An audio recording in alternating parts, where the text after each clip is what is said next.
What's good, YouTube? We got a video. We are on a roll, in the roll, and in the mix. We have a video from the dog Weavy, and just from the bottom right, we see he does other types of Ninjago content. So you might have to follow, bro. We're gonna check the video out, see if he's worth subscribing to, and I hope you guys. I don't know the lore well enough to really know if you're wrong. That's funny as hell. It was an interesting watch. Shout out to Odd, and if you want to be like Odd and be in stream and actually send things to recommend things for me to react to, check out the Discord link down below as well as the Twitch chat link down below. And if you don't want to do it through the Twitch chat, join that Discord, and we're live on YouTube as well simultaneously. So you'll be able to watch here on the native platform in the native tongue, you know what I'm saying? As always, gonna pre-fire a little like.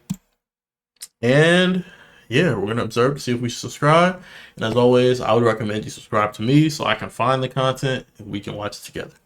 Without further ado, we're going to be looking at Master Wu, Ninjago's most problematic character. If you know anything about Ninjago, it's a well-debated topic. Let's talk about it. The first ever character to appear on the show of Ninjago was Master Wu. I hate that you can't find the pilot anymore. I fuck with the pilot so heavy. Him walking up to 4 weapons in Ignatia will forever be iconic. The GOAT. And even outside of that, Wu has taken on a massive role within the show of Ninjago. He has had many fantastic scenes and many amazing moments. He's a vital aspect to the show. But the thing is that over the course of the years, there has been a lot of criticism surrounding Wu regarding how he handles the ninja, how he has handled villains, and how he has handled certain situations across the board. Yeah. So in similar vein to my video about Misako, which got so much more love than I could have ever expected, I'm going to do the exact same for Wu, analyze a fairly controversial character, and decide whether or not he should have the criticisms that has been lent to him. And honestly, I think I'm going to be a lot more positive in this one in comparison to Misako. So let's sit back, relax, and let's take a look at some of the main criticisms when it does come to Master Wu. And let's provide some sort of argument as to how you could take a... I like how from this angle, his staff looks like a breadstick. Like, that looks like a Subway roll. Unironically.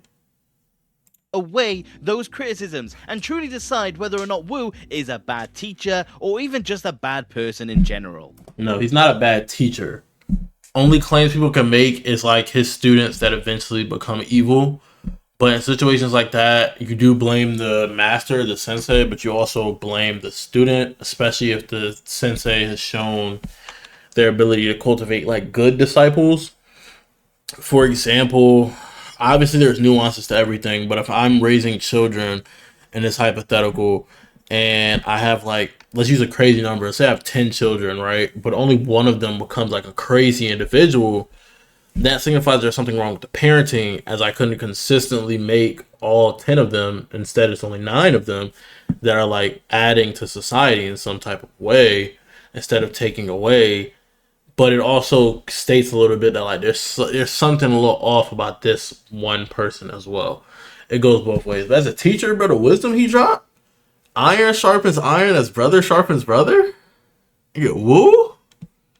Stop it. That's big Wu. Now, these criticisms in question all come down to one recurring theme, and is how a lot of the villains are related to him. Around him, whether it's the ninja, whether it's the villains, whether it's allies, or whether it's just simply put civilians. There is a lot of different instances where Wu's treatment of those around him really does call him into question. Show me that, bro. I don't remember. There have been multiple instances of Wu doing something towards the team as a whole or to one of the ninja individually that just really never sat right with the community. Really? There are a lot of these examples that show me, gang. Ninja that also have to do with the villains, and some of them it's only the villains that I know about. As of now, there are 2 very big examples for how Wu compromised the team as a whole simply down to his own actions. Okay, talk to me. The first one is without a doubt. Also, respectfully,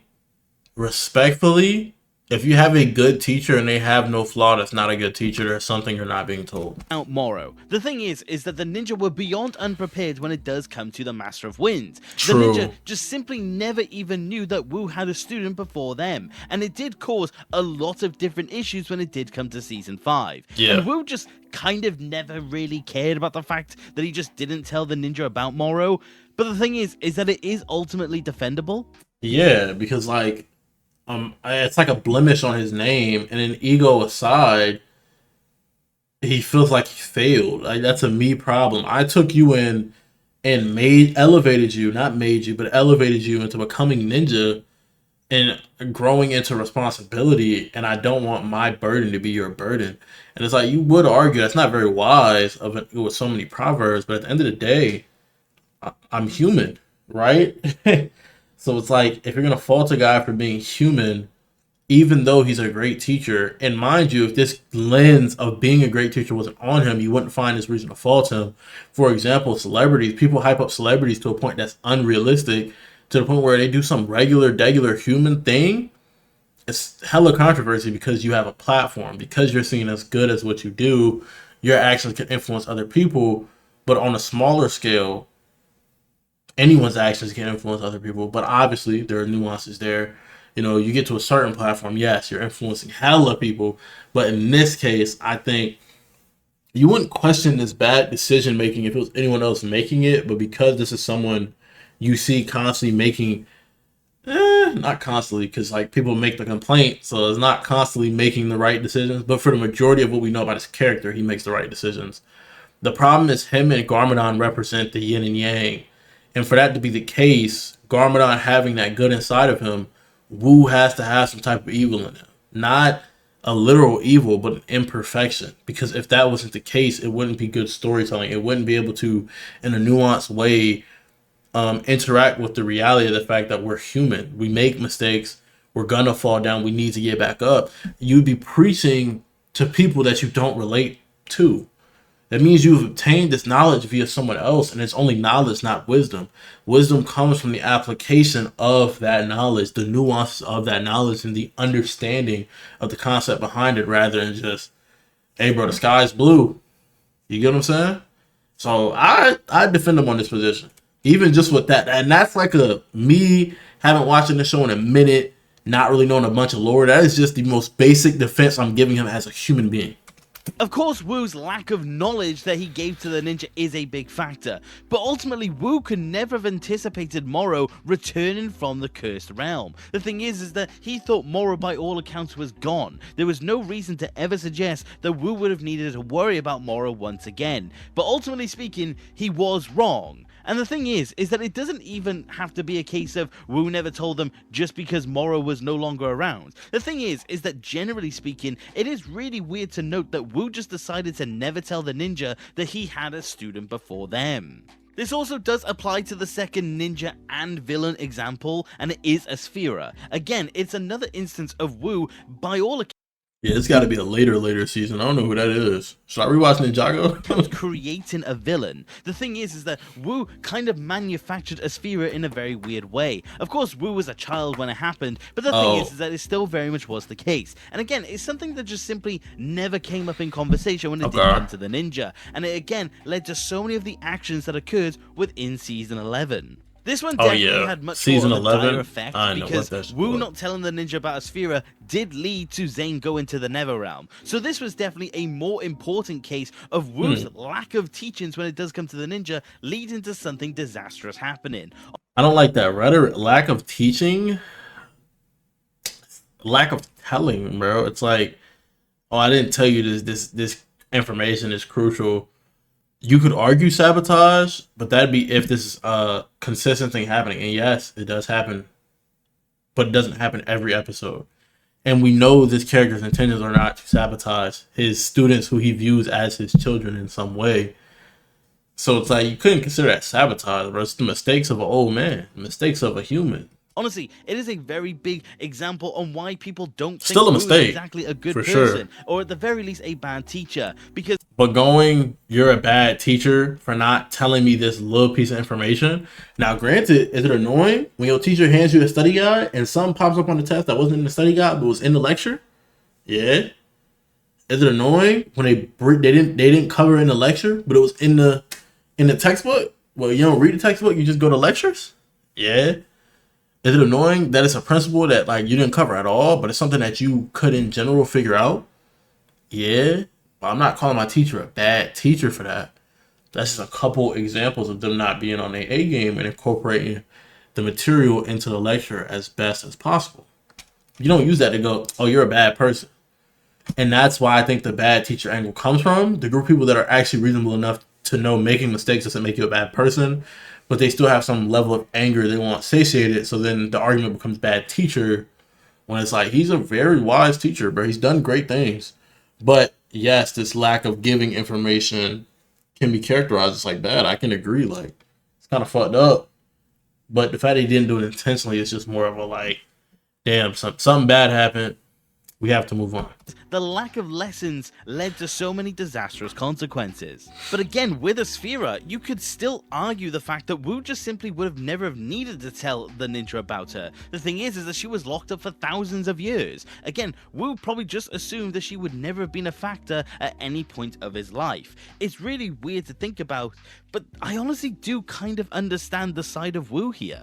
It's honestly by all accounts weird. The fact that the ninja just simply never knew is weird in both instances. True, but yeah. the thing is that it is a case of he probably just didn't assume it would ever be a factor. So it's definitely... And that's a huge teacher thing too. It's like, this isn't someone they would have to fight. This is someone that just came up.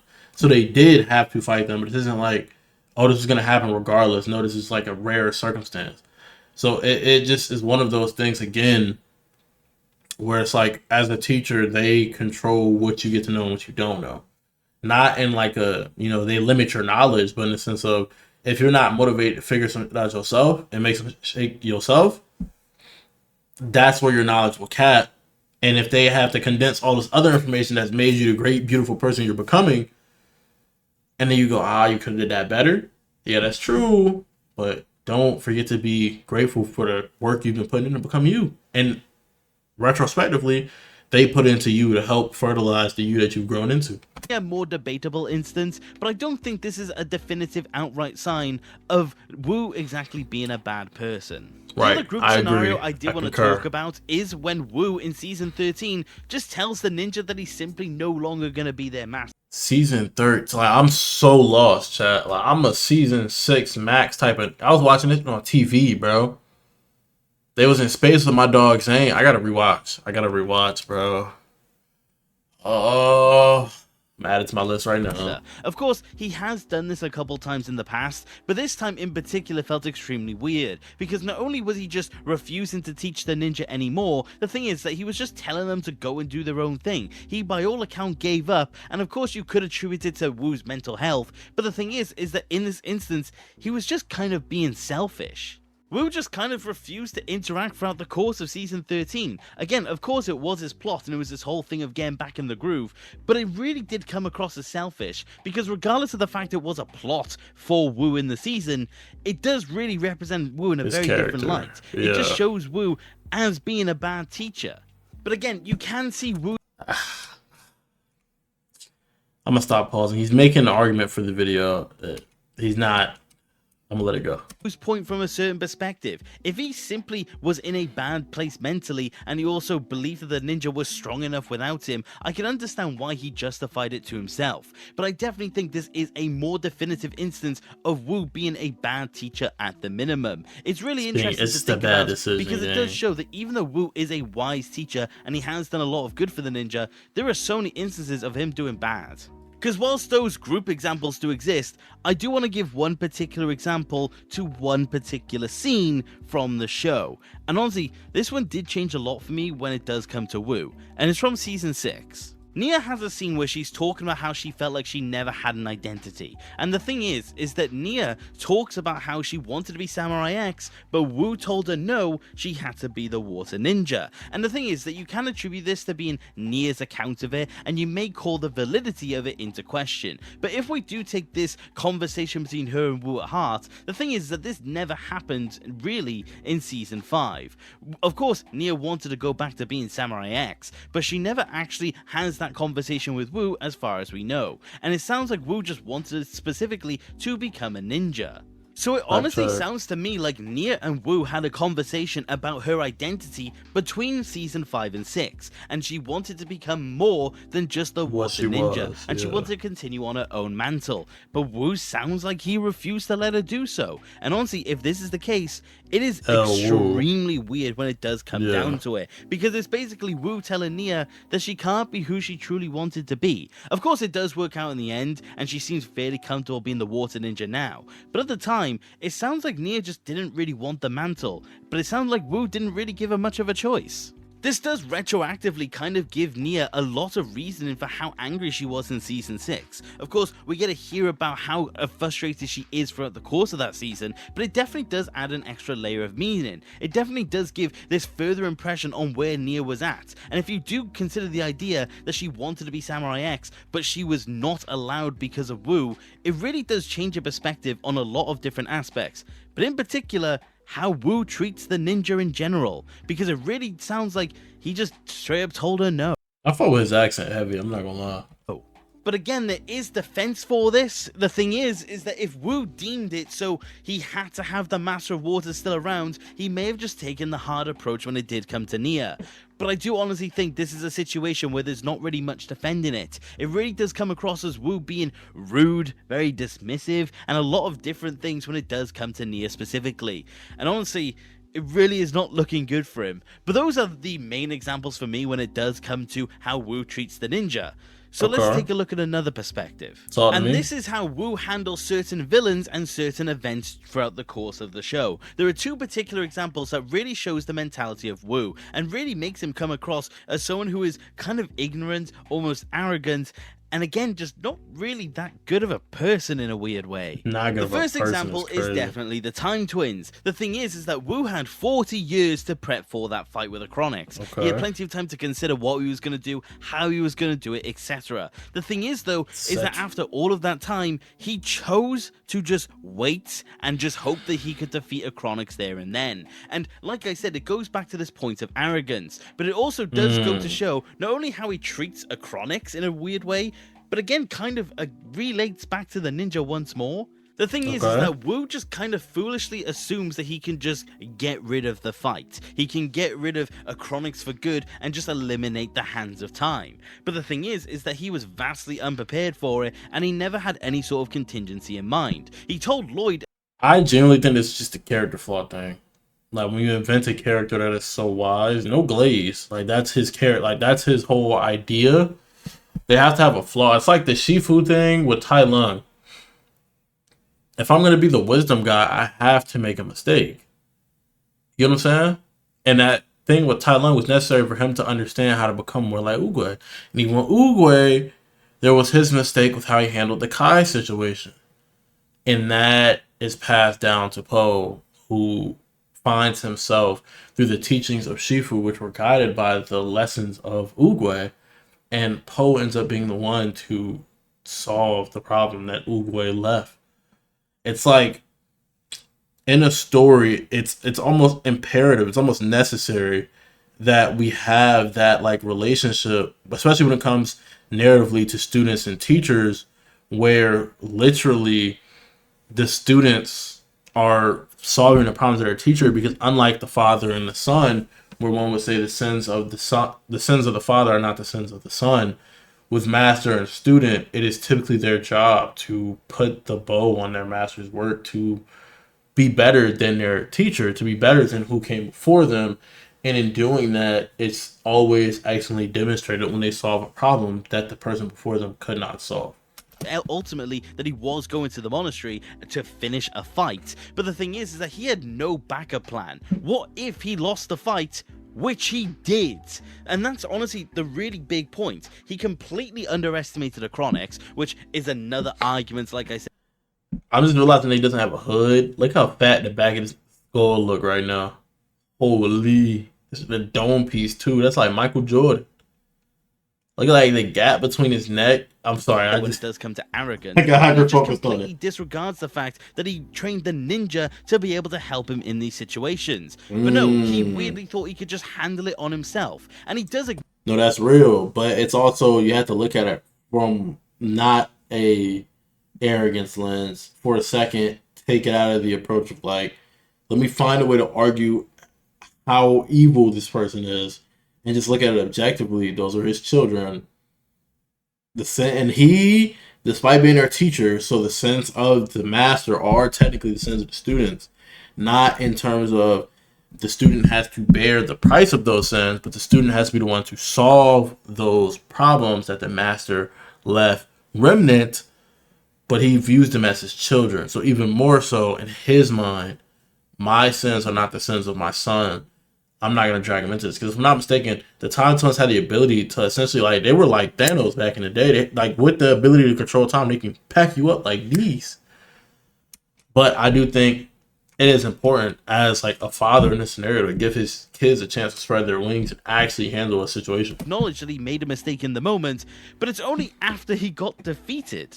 It's a really weird analogy for just simply Wu's mentality. He thought he could just defeat an enemy 40 years later just because. The thing is that he just blindly assumes that the problem isn't actually a problem. You do got a shiny bald head, bro. He may not necessarily be a bad person, but he's definitely a flawed character at best. Exactly. He definitely shows that he doesn't exactly treat the people around him with enough respect if it does come to certain situations. And the thing is, I think the respect thing's a stretch, bro.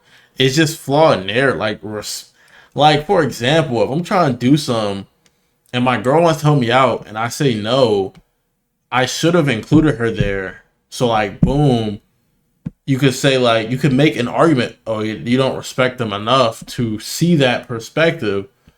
But then it's like, if that situation was me fighting off a bear, something I barely think I can win on my lonesome, why would I let them help? You get what I'm saying? You take on the mentality of the person in the scenario and you start being able to understand why they did what they did. It doesn't justify what they did, but it goes from like being able to be like, oh yeah, that's pure arrogance. You don't respect this. It's just the way he said it. You know, it's coming off very attacky. Is that this is just an example from season 7. There's also an example in Dragon's Rising. That's the new John. Not only was Wu aware of the fact that the merge was going to happen and the fact that he was actively researching to prevent it or... And maybe if I tap in with the show, I'll understand a lot of these criticisms more. Cause it to happen depending on what theory you believe. The thing is that Wu just absolutely told no one what was going to happen. Okay, yeah, that's actually crazy. Of the merge itself, the ninja were asking him for questions and asking him for what was actually happening, and he just didn't answer those questions. He just sat there to himself, and there is a defense for it, but the thing is, what defense? Speaking, he never really gets the ninja in the knowledge of what was in the loop happening. Yeah. And even in Dragon's Rising, yeah, narratively they make it to where he never loops them in. He never lets them truly graduate and move up the belt. You know, for those of you that are in karate or sports that use belts to lineate where you are, he never gives them that opportunity, which sucks because they've saved the city time and time again. It's not like they've never had the opportunity to shine.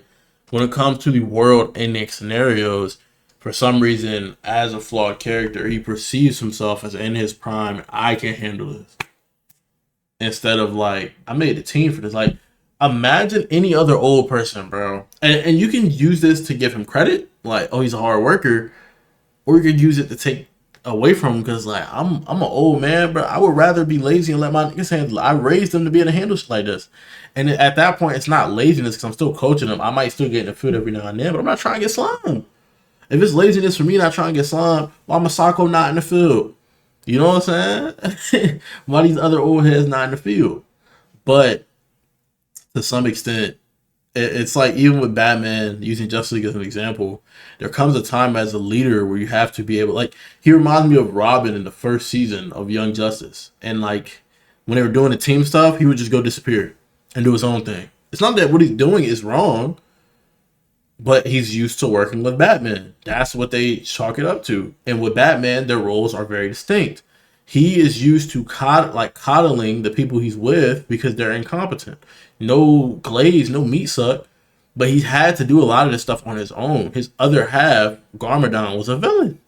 It's on some Optimus Megatron. So that being the case, in any team, his mindset is like, this is how I do things. It doesn't excuse him for not putting people in the loop, but like, I think that's some of the reasoning there. When as a leader, you have to get on the Nightwing or the Batman timing where you have to be an adequate leader, you also have to be able to utilize the forces and resources available to you efficiently. And that's something that he's struggling to do. Now that's as a leader. As a teacher, it's two different things. That's why when I hear bad teacher, I go, what, bro? what? But if you said bad leader, yeah, I'll take that argument. Years later, they're still trying to piece together what Wu already knew. It goes back to this ultimate point of just Wu believing that these threats are just nothing to him. He can do it on his own. He doesn't need the people around him. Yeah, I think that's like a lack of trust in his companions, which you can chalk up to PTSD or something of those natures. It don't make it any better. Appreciate the blessings, but I wouldn't say like, oh, he thinks everything is nothing to him. He can handle it. Because from what I've seen, at least where I am in the show, whenever something comes up, he's still like, oh my God, this is crazy. This might destroy the world. You get what I'm saying? So he's aware of its severity. It's just like probably a trauma response of like, I don't got nobody by me, bro. Again goes to speak to arrogance about Wu. Honestly, it is really interesting to see that he just consistently believes that he can do whatever he needs to, and it doesn't matter who's around him. It is really jarring when you look at it in this frame, because you look at this character who's meant to be this all-wise master, and you see him make these decisions, which ultimately is the exact opposite. But like I said, there is, by all accounts, technically a defense to it. When it does come to the merge, if you believe he was trying to prevent it, there's not really much of one. But if you believe he was trying to cause it, he wouldn't tell the ninja that. The thing is that he just wouldn't let them know at all. And in the event of the Time Twins, maybe he assumed that the fight was going to play out very differently. Maybe he didn't realize that the Time Twins simply wouldn't have aged within the time vortex. So he thought he was going to continue to face someone that was his own age. There are a lot of different hypotheticals that you could consider, that Wu considered, but ultimately speaking, it definitely isn't something that's very defendable. Because even if Wu assumed that Acronics wouldn't be much of a bro went from, no, it's still defendable. This is not that defendable. So quick, bro. Threat, or the merge maybe wouldn't have been a threat. The thing is that he still could have made the ninja aware of it. And I do think that is the biggest point above all else. It goes back to this ultimate point I've already made of Wu just not treating anyone around him ultimately with respect. So we've talked about how Wu's lack of respect for the ninja in certain instances makes him a bit of a bad teacher and a bad person. We've talked about how his arrogance has made him a bit of a bad teacher and a bad person. But let's talk about the last thing, the ignorance of Wu and how it makes him a bad teacher and also a bad... This is such a redundant video essay, bro. Ignorance? You can't pin ignorance on any one man, bro. Bad person.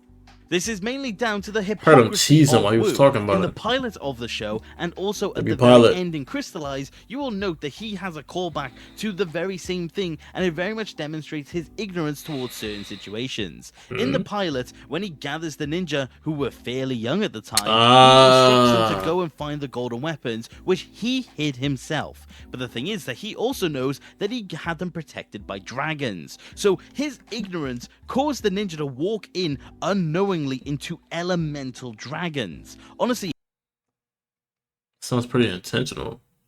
Then they take the dragons and stuff? Was that not the point? It is really jarring in retrospect that Wu just kind of allowed this to happen. He allowed them to walk in on a deadly trap that he himself set. It is for their growth and their true potential? Am I missing something? It's really weird to think that he allowed that to happen. And not only did he allow it, the only thing that actually got the ninja out of the caves of despair, which was the Scythe of Quakes, he condemned the ninja for actually using it. So not only was he ignorant, he again just didn't really care for the ninjas' lives. But you didn't care for their lives, it's crazy. May think he learned from this situation and went forward and did better. Not at all, because in Crystallized, you will see the conversation that he had with Lil Nelson, where he absolutely Wu. Wu has all of the children around him, and they're offering to help. And he says he's not going to lead kids against the force of darkness. And Lil Nelson just replies that he did it before. It's a callback to the pilot, and a very funny scene, but has really weird implications, because Wu not only doesn't realize that what he did in the pilots was wrong, Wu then immediately goes back on his stance, and he leads kids against the forces of evil. Of course, he is kind of yeah, but Lil Nelson's point wasn't what you did was wrong. His point was the snarky remark of you did it before and it worked. Do it again. I want to help. So it's not like Wu's going back on his point before that he's not going to do that. It's not like that was supposed to show his character growth. What showed his character growth is through someone else's like interaction with him, he realized that it's a team effort, and that's, I mean, it's Ninjago. Like the whole thing is that they're supposed to be a team. They need each other, right? Not literally as a person, but as iron sharpens iron, brother sharpens brother, right? So that's the narrative, and I'm assuming the writers behind it are like thinking like, dang, if we keep dragging this, it's gonna look crazy. So there's the potential. There's everyone having their own little arcs, their own little things going on with their characters, right? And then there's the fact that there are times where even split doing their own thing because they're all different people, but they always do their best work together. So you're gonna need seasons where the leader, the guy who's the glue to this, the head honcho kinda, is conflicted on them being together. Not in the sense of I don't think they do good work together, but like I might be tripping. Let me handle this. I don't know. The first Ninjutsu master allegedly was like the Jesus of a verse or the God of a verse. Technically, he created everything. And this is his son, if I'm not mistaken, because that's the whole Garmadon correlation. So this can live for infinity, almost. I mean, his father is gone, so clearly not. But if he created everything, and then they were born later, and he still had time to raise them, you know what I'm saying? That implies a very long lifespan.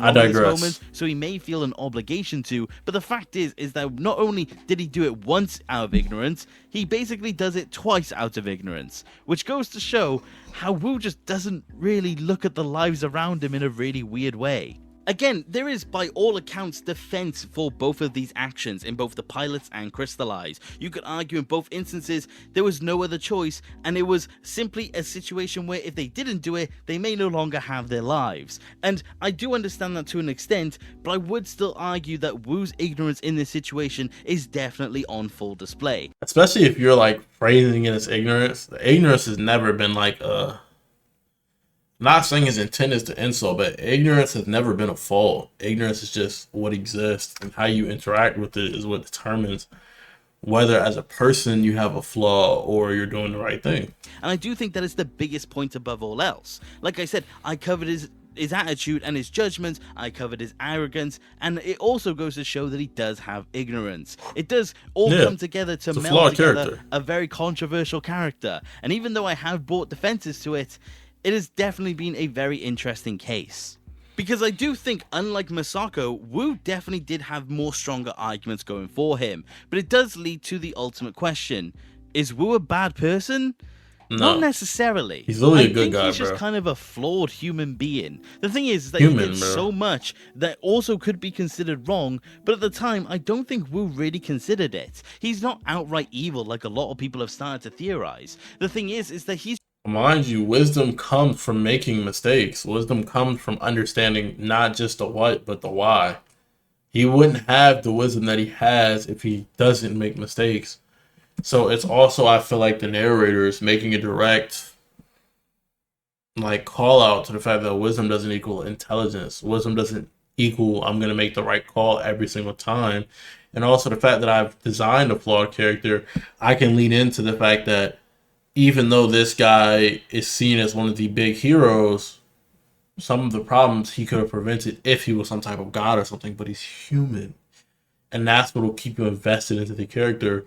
That'll keep you invested into knowing why, because the story without these events is a story where he makes different decisions. It's not how it goes. It's like life, bro. It's not how it goes. You don't get to make that choice. Only when you're there, and in hindsight's 2020, how you adapt from that is up to you. It's just kind of flawed, and he just makes a lot of mistakes. And I feel like judging him accordingly wouldn't exactly be a good thing. Is he a bad teacher? Yeah, I would honestly say he is, because regardless, a lot of the lessons that they learned from villains and a lot of things that he had to tell the ninja after something bad happened is astonishingly high. And the thing is that he could have just simply got ahead with it just by being more transparent. But the thing is that he just simply never decided to. And I do think that is the biggest issue above all else. So on an overall, I think there is a lot of arguments and there's a lot of sway when it does come to Wu. I do think there's a lot of back and forth, but also speaking, even though I think he's a very flawed teacher, I do think he is not a bad person. But this is where I want to pass it off to you guys. I'm very curious as to know if you believe that Wu is a bad person when you take all this information into account. I do think there is a lot of argument going one way or the other. This is definitely not Misako, where it definitely felt very much leaning into one direction. But ultimately, this is why the topic is very interesting to look at, because I do think Wu is going to cause a lot more debate. And I definitely want to know what you guys think of it. And also, do you just simply believe Wu's a bad person? Because in the end, no matter how you look at it, Wu has done many, many, many good things throughout the course of his life. He does do bad things, but that's just simply how it goes down. I do think at the end of the day, he is a good person. He's just flawed. But that is why I want to pass it off to you guys. And I do hope you enjoyed me taking a look at Wu when it does come to this video. Let me know if you want to see more like this, because this is a definite fun topic to explore. And I do hope if you did enjoy the video, you would consider subscribing. I would love to have more people to discuss Ninjago with. And also, if you do want to support the channel any further, which you don't have to, you could always consider becoming a channel member. You could join the legends on screen, and in a particular shout out. Great guy, man. Shout out Weavy, you know what I'm saying? Still kind of goated though, that's actually funny. Shout out Weavy, and I think he's flawed, and I think that's what makes him human, and that is arguably one of the things that is going to make his character as good as it is. It makes it more compelling. Appreciate y'all boys for watching and staying tuned. You know what I'm saying? That was Master Wu, Ninjago's most problematic character. And let me know down below whether you maybe agree or disagree with my take there. And as always, catch you guys in the next. Peace.